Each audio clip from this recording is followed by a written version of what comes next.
விநாயகர் சிவபெரும் பொருளை நடந்தது திருவள்ளுவர் இன்றைய சிவராத்திரி விழாவிலே கலந்து அருள் பெற்றுக் கொண்டிருக்கின்ற சிவனடியார்களே உங்கள் அனைவருக்கும் எனது வணக்கத்தை தெரிவித்து வாழ்கிறேன். பெரியோர்களே, இன்றைய சிவராத்திரி விழாவிலே 14 ஆண்டுகளுக்கு பின்பாடு இந்த கும்பமேளா நடைபெற்ற நாளிலிருந்து இன்றைய சிவராத்திரி ஒரு மிக மகிமையான சிவராத்திரி. சிவபெரும்பொருளை நாங்கள் வணங்கினால் எந்த இடையூறும் எங்களுக்கு கிடையாது. உங்களோடு நான் சில நல்ல சிந்தனைகளை சில நேரம் உங்களோடு கலந்து ஆலோசிக்கலாம் என்று வருகிறேன். பெரியோர்களே, நாங்கள் எங்களுடைய வாழ்க்கையிலே பல கஷ்டங்களை அனுபவித்துக் கொண்டு இருக்கின்றோம். நாங்கள் இறைவனை வழிபடும் பொழுது இறைவனோடு சேர்ந்து இறைவனை எப்படி வழிபடுவது என்பதை நாங்கள் அறியாமல் சில விஷயங்களை செய்து கொண்டிருக்கின்றோம். இன்றைக்கு நாட்டிலே எல்லோருக்கும் துன்பம் வந்தவுடன் தான் இறைவனிடம் நாங்கள் ஓடி வருகிறோம். ஐயா துன்பத்தில் இறைவனிடம் எதுவும் கேட்க தேவையில்லை. நாங்கள் பிறக்கும் பொழுதே எங்களுடைய எழுத்து தலையிலே எங்களுடைய பிறக்கும் பொழுதே அவர் எப்படி வருவார், எப்படி செயற்படுவார் என்பதை பற்றி அவரே எழுதியிருக்கின்றார். அந்த எழுத்தின்படிதான் எல்லாம் நடைபெறுகிறார். ஆனால் நாங்கள் பிறந்த பிறகு எங்களுக்கு ஒரு பெட்டி தந்திருக்கிறார் இறைவர். பிறக்கும் பொழுது அந்த பெட்டிக்கு ஒரு சாவி போட்டிருக்கிறார். அந்த சாவியை விட்டுட்டு நாங்கள் வேறு சாவியை திறந்து கொண்டிருக்கோம். எல்லோரும் எங்களுடைய சாவியை நாங்கள் திறக்கவில்லை.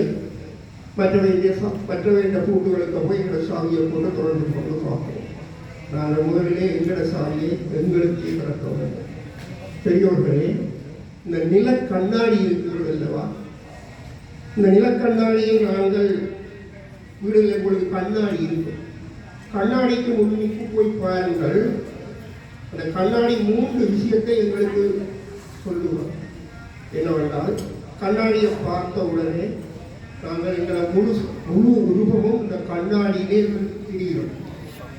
அந்த கண்ணாடி இல்லை பார்த்தா பிறகு கண்ணாடியை விட்டு விலகினால் நாங்களும் விலகிடுவோம்.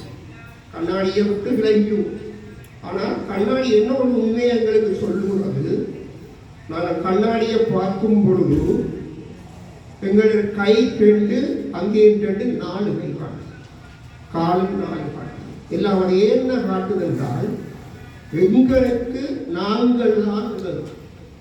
நாங்கள் தான் எங்களுக்கு உதவியை தவிர மற்றவர்களை நம்பி நாங்கள் வாழக்கூடாது என்பதைத்தான் இந்த கண்ணாடி சொல்லும். ஆகவே எங்களை நாங்கள் திருத்தி வாழ்ந்து கொள்ள வேண்டும் என்பதுதான் எங்களுடைய உண்மையான இது.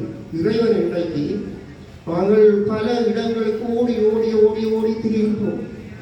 ஓடி இந்த ஆலயம் அந்த ஆலயம் தூரத்தாலயம் எல்லா இடமும் ஓடி திரிகிறோம். ஒரு பிரயோசனமும் இல்லை.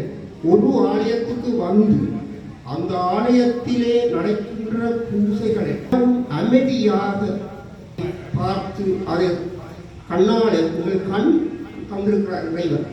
அந்த இறைவன் எங்களுக்கு எல்லாத்தையும் தந்திருக்கின்றார். நாங்கள் அவற்றை சரியாக பிரயோசனப்படுத்த வேண்டும். இறைவன் எங்களுக்கு என்னென்ன எந்த குறையும் எங்களுக்கு விடவில்லை. நாங்கள் தான் குறைகளை சொல்லிக் கொண்டிருக்கிறோம். எங்களுக்கு அந்த குறை இந்த குறை. நாங்கள் எங்கள குறைகளை நாங்கள் நிவர்த்தி செய்ய வேண்டும். முதல் இந்த கண்ணாடியை போல கண்ணாடியை நாங்கள் பார்த்து எங்களை நாங்கள் திருத்திக் கொள்ள வேண்டும். இன்றைக்கு எங்களுக்கு ஒரு பெரிய ஜாந்திரமான உலகம். இன்றைக்கு நேரம் இல்லை, யாரிடமும் நேரம் இல்லை. உண்மைதான். உழைப்பில்லாவிட்டால் இங்கே வாழ முடியாது. எந்த நேரம் ஓடிக்கொண்டே இருக்கிறோம். இப்பொழுது எவ்வளவு நிம்மதியாக இருக்கிறீர்கள். ஒரு கொஞ்சம் நேரம் இந்த மேடையிலே இந்த ஆலயத்திலே ஆலயத்திலே நடைபெற்ற பூசைகளை எல்லாவற்றையும் பார்க்கும் பொழுது நாங்கள் எவ்வளவு நிம்மதியாய் அடைவோம் என்பதை நீங்கள் உங்களையே கேட்டுக்கொள்ளுங்கள். நாங்கள் எங்களுக்கு இப்ப நேரம் இல்லாத ஒரு பெரிய பிரச்சனை இருக்குது. ஆனால் நேரம் உள்ள நேரத்தில் நாங்கள் எங்கட நேரத்தை சரியாக பயன்படுத்தவும் ஆலயத்திலே வந்து ஆலயத்தில் முதலாவதாக நாங்கள் இன்றைக்கு நான் இந்த ஆலயத்திலே உண்மையிலே நான் யாழ்ப்பாணத்திலிருந்து வந்திருக்கிறேன். இந்த ஆலயத்திலே நடைபெற்ற அத்தனை பூசைகளும் மிகவும் உன்னதமாக மிகவும் அருமையாக நடைபெற்றது. இந்த லிங்கோற்சவ பூசையை எங்கிருந்தும் பார்க்கக்கூடியதாக இருந்தது. கண்ணாடியிலே பார்க்கக்கூடியதாக இருந்தது, டிவியில் பார்க்கக்கூடியதாக இருந்தது. ஆனால் எங்களை குருக்களை அவர்கள் அமைதியாக இருங்கள், அமைதியாக இருங்கள், அமைதியாக தான் எங்களுக்கு உள்ள பிள்ளை. நாங்கள் இதையும் கேட்க மாட்டோம். யாருக்கும் முன்னுக்கு ஒப்ப நாங்கள் முன்னுக்கு ஓட வேண்டும் என்றுதான் இருக்கிறோம். பெரியோர்களே, நான் ஒரு சின்ன கதை ஒன்று சொல்லுகிறேன். ஒரு ஊர்ல ஒரு கழுதையில முல்லா என்ற ஒருவர் ஒரு கழுதையில் ஏறி அந்த கழுதையில் ஏறி போய்கொண்டிருக்கிறார். அப்படி போய்கொண்டிருக்கும் பொழுது அயல் பக்கத்தில் இருக்கிறவர்கள் கேட்கிறார்கள், எங்க முல்லா போறேன், எங்க முல்லா போறேன். முல்லா ஒரு தடவை கண்ட நாங்கள் வணக்கம்